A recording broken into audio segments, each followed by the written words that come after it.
facilities also would come. So we are going to have a beautiful beach here shortly, and for this I particularly congratulate Sri Kollu Ravindra Garu for his relentless efforts for making it is a grand success. Thank you.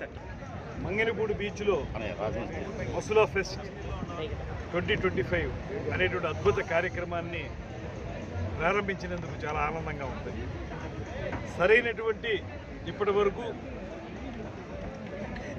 గుర్తింపు ఇవ్వనటువంటి గడిచిన 5 సంవత్సరాల కాలంలో జరిగినటువంటి ఒక దుర్మార్గాన్ని పక్కన పెట్టి ఈ ప్రాంతంలో పుట్టి పెరిగినటువంటి మంత్రివర్యులు కొల్లు రవీంద్ర గారు ఒక చక్కటి పర్యాటక కేంద్రంగా మంగినపూడి బీచ్ని తయారు చేయాలనేటువంటి ఆలోచనతో చాలా కాలంగా ప్రయత్నిస్తూ ఆయనకు అవకాశం దొరికినప్పుడు 2018లో ఒకసారి చేయడం జరిగింది.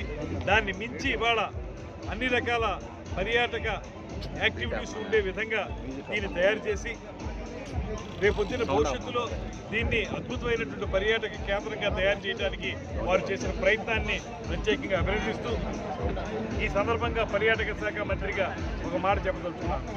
ముఖ్యమంత్రి చంద్రబాబు నాయుడు గారు ఇచ్చినటువంటి సహకారం, ఉప ముఖ్యమంత్రి పవన్ కళ్యాణ్ గారు చూపిస్తున్నటువంటి సహాయం, వీటన్నిటి ద్వారా రాబోయే రోజుల్లో ఈ ప్రాంతాన్ని ఏదైతే ముఖ్యమంత్రి గారు ఇచ్చినటువంటి ఇండస్ట్రీ స్టేటస్ ఇచ్చినటువంటి పర్యాటక రంగం ఉందో దాని ద్వారా ఇక్కడ ప్రైవేట్ ఇన్వెస్టర్స్ని ఇన్వైట్ చేసి వారి ద్వారా రిసార్ట్స్ కానీ హోటల్స్ కానీ కట్టే విధంగా వారిని తీసుకురావడం జరుగుతుంది. అదేవిధంగా కేంద్ర ప్రభుత్వంతో మాట్లాడి దీన్ని ఒక సాస్కి అనేటువంటి ఒక ప్రోగ్రాం ఉంది, స్వదేశీ దర్శనం అనేటువంటి మరో ప్రోగ్రాం ఉంది. దాని ప్రకారం ఇక్కడ కేంద్ర ప్రాజెక్టును తీసుకురావడానికి కూడా ఒక పెద్ద ప్రయత్నం చేస్తాం. అదేవిధంగా ఇందాక మంత్రి గారు చెప్పారు, ఈ చుట్టుపక్కల ఉన్నటువంటి అనేక ఆలయాలు వాటన్నిటినీ కలిపి ఈ పర్యాటక కేంద్రాన్ని కలిపి ఒక సర్క్యూట్గా తయారు చేసి ఇక్కడికి వచ్చినటువంటి పర్యాటకుడు కేవలం ఒక రోజులో వెళ్ళిపోవడం కాకుండా ఓ 2-3 రోజులు ఉండాలంటే ఇక్కడ ఉన్నటువంటి ఈ ప్రకృతి అందాలు, వీటితో పాటు హోటల్స్, రిసార్ట్స్ నిర్మాణం, వెల్నెస్ సెంటర్స్ నిర్మాణం పక్కన జరగాలి. వాటితో పాటు చుట్టూ ఉన్నటువంటి ఆలయాలన్నింటినీ దర్శించుకునేలా ఉండాలి. ఇవన్నీ జరగాలంటే మనకి ఇక్కడ వసతి సౌకర్యం ఉండాలి. ఆ వసతి సౌకర్యాన్ని ఏర్పాటు చేయడానికి పెద్ద కంపెనీలని, పెద్ద హోటల్స్ వాళ్ళని కూడా ఇన్వైట్ చేస్తాం. వారి ద్వారా ఇక్కడ రిసార్ట్స్ని కానీ స్టార్ హోటల్స్ కానీ నిర్మిస్తాం. తద్వారా వచ్చిన పర్యాటకుడు ఈ చుట్టుపక్కల ప్రాంతాలన్నీ చూసడానికి ఓ 3-4 రోజుల సమయం దొరికేలాగా చేసి తద్వారా పర్యాటక రంగాన్ని వృద్ధి చేయాలనేటువంటి ఆలోచన చేస్తా ఉన్నాం. ఇంత అద్భుతమైనటువంటి కార్యక్రమంలో ఇవాళ చూస్తే మనకి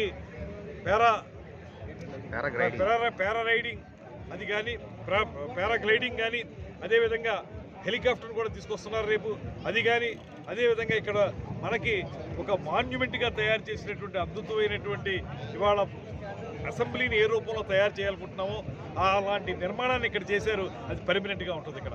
దాని ద్వారా మనకి ఇది అమరావతికి ముఖద్వారం అనేటువంటి మాట చెప్పడానికి వీలుగా గేట్వే ఆఫ్ ఇండియా లాగా అది ఉంటుందనేటువంటిది వారి ఆలోచనగా ఉంది. అదేవిధంగా 100 ఫీట్ మన భారతదేశపు జెండాని 100 ఫీట్ పోల్ తోటి భారతదేశ జెండాని మనందరం సగర్వంగా తలెత్తుకునే విధంగా దాన్ని నిర్మించారు. వాటర్ స్పోర్ట్స్ అదేవిధంగా భారతదేశంలో ఉన్న వివిధ రాష్ట్రాల నుంచి అనేక మంది క్రీడాకారులు తీసుకొచ్చారు.